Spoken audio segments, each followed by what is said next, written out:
ये कहानी बदलापुर गांव की है। सरला देवी अपने बेटे रामू और बहू सरिता के साथ एक छोटे से गांव में रहती थी। रामू की शादी के बाद सरिता इस परिवार की इकलौती बहू बन गई।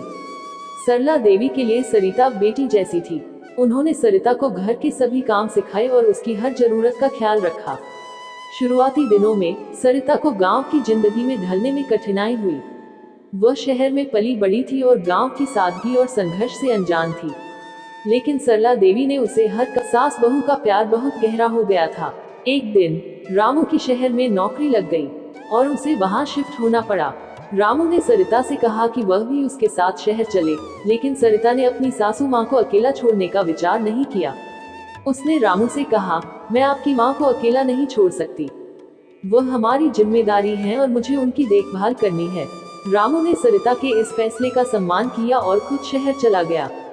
सरिता और सरला देवी ने मिलकर एक दूसरे का सहारा बनकर जीना शुरू किया। सरिता ने सरला देवी की हर छोटी बड़ी जरूरत का ध्यान रखा और सरला देवी ने भी अपनी बहू को अपनी बेटी की तरह स्नेह और प्यार दिया।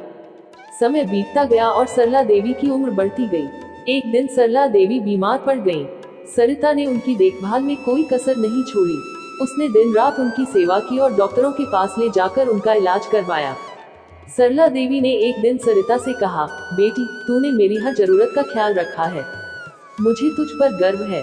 सरिता ने भावुक होकर कहा, माँ, आप मेरे लिए सिर्फ सासू माँ नहीं हैं, बल्कि मेरी माँ भी हैं। आपने मुझे हमेशा एक बेटी की तरह प्यार दिया है। ये कहानियाँ उस रिश्ते की मिसाल है जिसमें प्यार, समझ और समर्पण होता है। ये कहानी हमें ये सिखाती है कि रिश्तों की खूबसूरती उनमें बसी आत्मीयता और विश्वास से होती है। सास को सासू माँ नहीं बल्कि माँ समझना चाहिए और बहू को बहू नहीं बल्कि बेटी समझना चाहिए। कहानी अच्छी लगी हो तो लाइक एंड सब्सक्राइब जरूर करें। धन्यवाद।